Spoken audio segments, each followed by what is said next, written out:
কিছুদিন ধরেই বাবা দেখছিল যে তার সন্তানের মুড খারাপ থাকছে।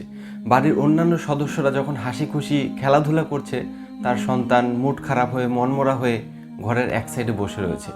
একই ঘটনা সে ঘরের বাইরে যখন তার বয়সী বন্ধুরা খেলাধুলা করছিল, সেই মাঠেও দেখতে পেল যে তার ছেলে তাদের সাথে পার্টিসিপেট করছে না খেলাতে, সে মাঠের এক সাইডে বসে আছে। এরকম 2-3 দিন দেখার পর বাবা একদিন তার ছেলেকে জিজ্ঞাসা করলো যে তোর কি হয়েছে? আমি কিছুদিন ধরেই দেখছি তুই মনমরা হয়ে থাকছিস, তুই সবার সাথে মিশতে পারছিস না কেন? তখন তার ছেলে তাকে বলল যে আমার বন্ধুর সাথে খুব ঝগড়া হয়েছে এবং এই ঘটনাটা আমি আমার মাথা থেকে বের করতে পারছি না। প্রতিনিয়ত আমি যখনই অন্য কাজে ব্যস্ত হতে চাইছি, সেই ঘটনা আমার মাথার মধ্যে ঘুরে বেড়াচ্ছে, ফলে আমি আনন্দ করতে পারছি না। আমার মাথার মধ্যে একটা সব সময় মনে হচ্ছে যে আমি একটা জটিলতার মধ্যে রয়েছি। সেই সময় তার বাবা তাকে কিছু বলল না, সেখান থেকে চলে গেল। এবং 2-3 দিন যাওয়ার পর সেই একই ঘটনা দেখতে পারলো যে তার ছেলে একইভাবে দিন যাপন করছে, একই রকম সমস্যার মধ্যে রয়েছে। তারপর তার ছেলেকে একদিন ডেকে তার বাবা বলল যে আজকে খুব গরম পড়েছে, শরবত তৈরি কর, আমরা দুজনে খাই। তার বাবা কিন্তু জানতো যে তার ছেলে কখনো কোনো কাজ করেনি, শরবত তো নয়, তবু তার ছেলেকে শরবত তৈরি করতে বলল। তার ছেলে যথারীতি শরবত তৈরি করলো এবং যখন তারা খেতে গেল দেখলো যে শরবতের মধ্যে নুন বেশি হয়েছে। তখন তোর বাবা বলল যে শরবতটা ফেলে দাও, আবার তৈরি করো, আবার নতুন করে। তখন তার ছেলে বলল যে কেন? এটার মধ্যে আরেকটু বেশি চিনি দিলেই তো এটা মিষ্টি হয়ে যাবে এবং এটার স্বাদ পাল্টে যাবে এবং আমরা খেতে পারবো। তার বাবা তখন বলল যে শরবতটা আমি তোমাকে এই জন্যই তৈরি করতে বলেছিলাম। আমাদের জীবনটাও কিন্তু এরকম, খারাপ পরিস্থিতি যতই আসুক না কেন, খারাপ ঘটনা আমাদের সাথে ঘটুক না কেন, ভালো স্মৃতি যেটা আমাদের জীবনে চিনির কাজ করে, আমাদের জীবনটাকে অনেক সুখময় করে তুলতে পারে। কারণ আমরা মানুষের জীবনে তো সমস্যা থাকবেই, কারণ মৃত্যুর পরে তো জ্বালিয়ে দেওয়ার ব্যথাও সে অনুভব করতে পারে না। আর তুমি জীবিত আছো কারণ তুমি এই সমস্যাগুলোর সাথে লড়াই করার জন্যই জন্মেছো।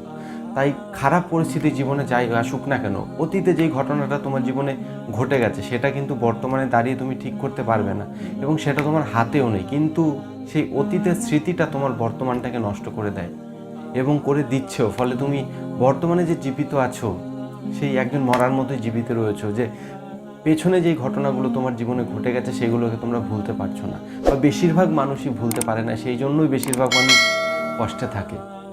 তাই তোমার জীবনে বর্তমানে যে ভালো ভালো ঘটনাগুলো ঘটছে, কারণ একরকম তো সবসময় কারো জীবনে যেতে পারে না, খারাপ সময় ভালো সময় আসবেই, ভালো সময়ও আসবে, খারাপ সময় আসবে। তাই খারাপ সময়গুলো যখন তুমি অতিক্রম করে এসছো, ভালো সময়টাকে এনজয় করো এবং ভালো সময়ের স্মৃতিগুলো দিয়ে পুরনো স্মৃতিটাকে মুছে দাও। কারণ পৃথিবীতে কোনো কিছু চিরস্থায়ী নয়, আজকের বর্তমানটাও কিন্তু আগামীকালকে তোমার অতীত হয়ে যাবে। তাই কোনো কিছুই পার্মানেন্ট নয়, সুখও নয়, দুঃখও নয়, কিন্তু তোমাকে চেষ্টা করতে হবে সবসময় যাতে তুমি আরও সুখী থাকতে পারো। পজিটিভ চিন্তাভাবনা করতে হবে, তোমাকে পজিটিভ লোকের সাথে মিশতে হবে। যে কোনো কাজ তুমি শুরু করেছো, হঠাৎ সেটাতে ব্যর্থ হয়ে গেলে বা সফলতা পেলে না, 2বার 3বার 4বারের পর মানুষ নিজের ওপর থেকে ভরসা হারিয়ে ফেলে যে এই কাজটা হয়তো আমি আর করতে পারবো না।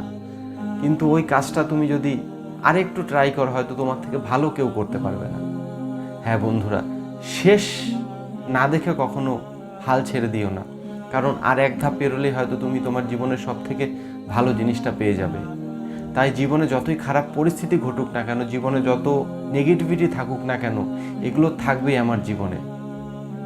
নেগেটিভিটিটা মানুষের জীবনে থাকবেই, কিন্তু নিজের ভালো লাগাগুলোকে এতটা বিস্তার করে দাও, এতটা ছড়িয়ে দাও যে আরও ভালো লাগা, আরও ভালো জিনিস তোমার প্রতি আকৃষ্ট হয়ে আসে।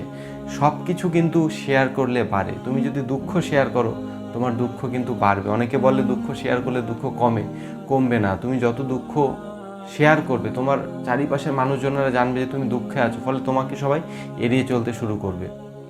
আনন্দও কিন্তু তুমি যখন আরও মানুষের সাথে শেয়ার করবে, সেটা বেড়ে যাবে। তাই পৃথিবীতে সব কিছুই শেয়ার করলে বাড়ে। তোমার জীবনে ভালো সময়গুলো তুমি লোকের সাথে শেয়ার করো, খারাপ সময়গুলো কখনো কারোর সাথে শেয়ার করো না, তাহলে তুমি তোমার আশেপাশের মধ্যেও নেগেটিভিটি ছড়িয়ে দেবে। আশেপাশের মধ্যে যদি নেগেটিভিটি ছড়াতে না চাও, তাহলে সব সময় পজিটিভ লোকের সাথে থাকো, পজিটিভ কথাবার্তা ভাবো, বলো, তাহলে দেখবে জীবনটা খুব সুন্দর। এই জীবনটা খুব সুন্দর, সেটাকে উপভোগ করতে তোমাকে জানতে হবে, শিখতে হবে, তাহলে নেগেটিভিটি তোমাকে কখনো জড়িয়ে ধরতে পারবে না। সফলতা তোমাকে আসতে বাধ্য, তুমি খুব শিগগিরই সফল হয়ে যাবে। দেখা হচ্ছে খুব তাড়াতাড়ি পরের ভিডিওতে বন্ধুরা। আজকের মতো টাটা। আমাদের ভিডিওগুলো যদি তোমাদের ভালো লাগে অবশ্যই প্রিয়জনদের সাথে শেয়ার করো এবং আমাদের চ্যানেলটিকে সাবস্ক্রাইব করতে ভুলে যেও না।